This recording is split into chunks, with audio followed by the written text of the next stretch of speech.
Now we are going to delve into your dealer records and records inspections. You must maintain a very extensive paper trail when you hold a New Mexico used motor vehicle dealer's license or a recycler's license. The most important piece of office equipment you will need is a copy machine scanner. You can try and run this business without a copy machine scanner, but it is not going to happen. All books and records must be stored at the dealership location and must be available for inspection. You're going to create and store copies of every document related to the purchase and sale of every vehicle. If you are even thinking about throwing away a document that relates to the operation of your dealership, don't throw it away, make a copy of it. Dealers are required to keep at minimum the following records for all vehicles bought, sold, or exchanged. You have to have a name and address of the person from whom the vehicle was purchased, the date of the purchase, the name and address of the person that you sold the vehicle to. You need to have copies of your vehicle identification number, the date of the sale, every temporary permit issue, every title and title registration and application as well, and any other information that might be required by the department. Every record is required to be maintained and shall be retained for a period of 3 years from the end of the year in which the record was created. Records have to be open for inspection to any peace officer or officer of the department during reasonable hours.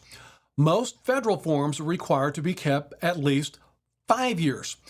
If the dealer fails to maintain those records or allow an inspection during reasonable hours, then the license becomes invalid. So dealers are required at minimum to maintain your original dealer license, which must be displayed, a list of all your demo permits, any local licenses that might be required by the county or city where your dealership is located. I also want you to be aware of what's called a records inspection. New Mexico dealers must keep their inventory, books, accounts, and records at the established place of business and must allow any department representative or any authorized representative of a law enforcement agency to inspect your books or records anytime between 8 a.m. to 5 p.m. Monday through Saturday, with the exception of holidays. All records shall be available for reasonable inspection at all times. That's state law. Let's go into the required records, starting with the information right here. You're going to have a purchase agreement, or what we sometimes call the written contract. New Mexico law requires every retail and wholesale sale of a motor vehicle to be preceded by a written contract or purchase agreement that contains all the agreements of the parties and shall be signed by the buyer and seller.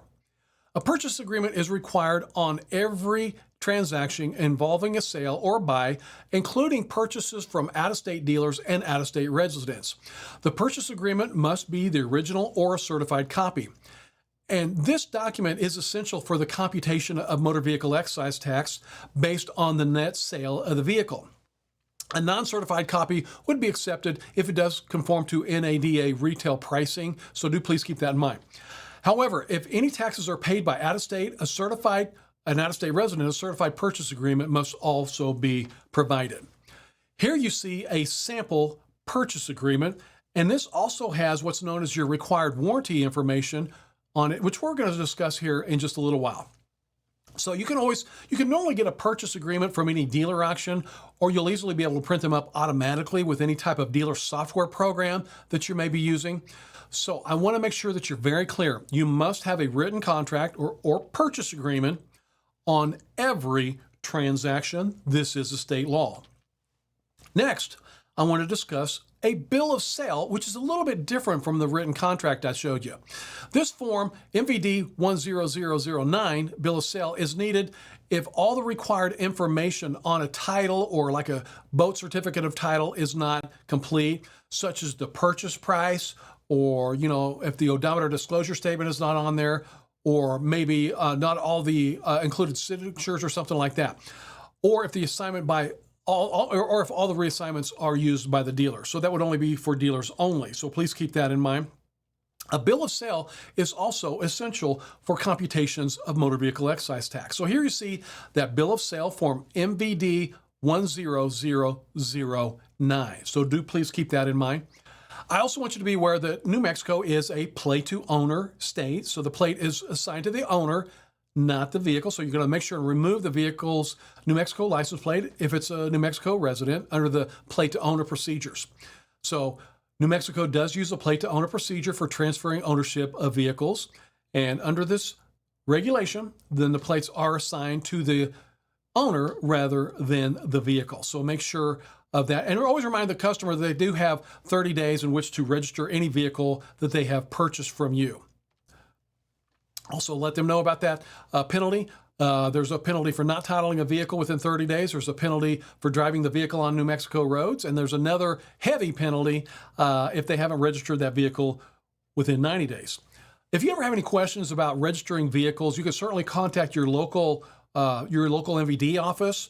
And if you ever need to find your local MVD office, there's so many of them now. They're all over the state. You can go to mvd.newmexico.gov to find your local MVD. Your MVDs are going to be a great resource for you if you have other questions. If you need to just run in and ask a question, always let them know that you're a licensed dealer, and they're going to be a wealth of information. So if it ever takes a little bit to get through to like a state agency, your local MVD office will be a wealth of information for you. Next, let's talk about your power of attorney. Power of attorney is a written document that's used when one person assigns another person the ability to act on their behalf. Dealers are going to use power of attorney, and dealers must use what's called a secure power of attorney that must be notarized.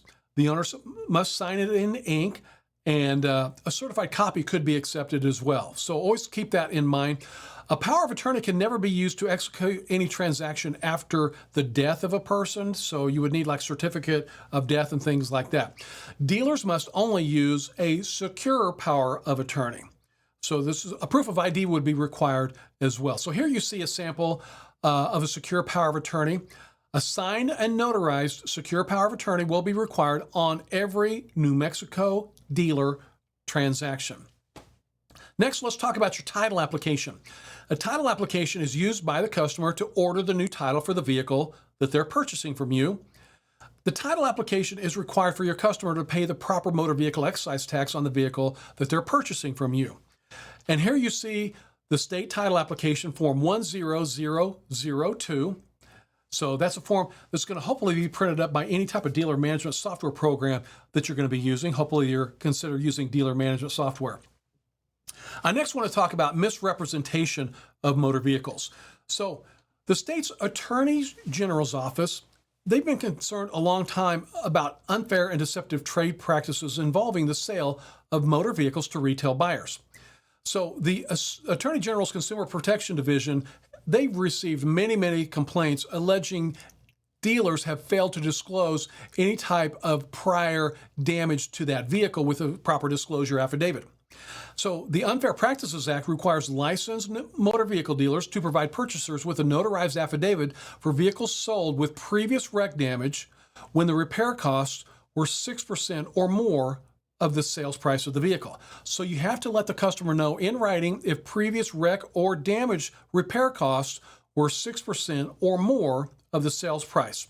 The seller of a motor vehicle at the time of the sale, including a dealer, must provide an affidavit that describes the vehicle and states to the best of their knowledge whether or not repair has been made to that vehicle. No affidavit would be required if the flat manual cost of the alteration is less than 6% of the sales price, or on a vehicle that's more than 10 years of age or has more than 125,000 miles. If a dealer is selling a vehicle over 10 years of age and more than 125,000 miles, the dealer may provide the buyer with a written disclosure on a separate form containing that disclosure as well. So I want to show you this very important form right here. This is called your previous wreck and damage alteration affidavit. So when the previous wreck or damage alteration or repair costs were 6% or more of the sales price, then you must disclose this on your used motor vehicle alteration or damage inspection form. And if you are not sure whether or not you're supposed to use this form, I'm going to recommend that you go ahead and fill it out. I always recommend, when in doubt, fill it out. So this is a very important document. And as I've developed this course over the years, the MVD has made it very clear that a lot of dealers are not complying with this law. So I want to make sure that you are aware of how to comply. If you need to download this form, along with all the other forms we talk about, just go to newmexicodealer.com, scroll down to the New Mexico Dealer Forms link, and then you can click on the Used Motor Vehicle Alteration or Damage Inspection form if you need a copy of that. There could be a rare chance where maybe a dealer management software program doesn't have this mandatory document, But I want you to be aware that failure to provide an affidavit disclosing previous damage of 6% or more of the purchase price can result in the customer being awarded 3 times the amount of damages and can lead to a dealer being charged with a misdemeanor. So I want you to be aware we are a tightly regulated industry because we do tend to be a very high profit industry. I do want you to be aware, if you're using a good dealer management system program, it's going to have access to what's known as your records or forms library. So your dealer management software program should print up all the documents that are required on every transaction. And so it's going to make it as easy as possible. And I want you to be aware, you have to have 2 copies of every single document. One's going to go to your customers, and one's going to go into your records, which I'm going to refer to as the deal jacket. So you're never going to have too much paperwork. So once again, you want to have copies in your dealership and then copies for the customer as well. So if you ever need to take a look at this video again on any page of the NewMexicoDealer.com website, you can just scroll down right there and click on New Mexico Dealer Forms, and you will see a list of a lot of really good information, including fillable PDFs that I hope is going to be really helpful for you once you get your dealer's license. Once again, where can you review this information? That's right, NewMexicoDealer.com. Just click on videos as you see right there, and you can scroll right down to the records video. And I am really hoping that you're finding all of this information very advantageous as we move on to the next unit.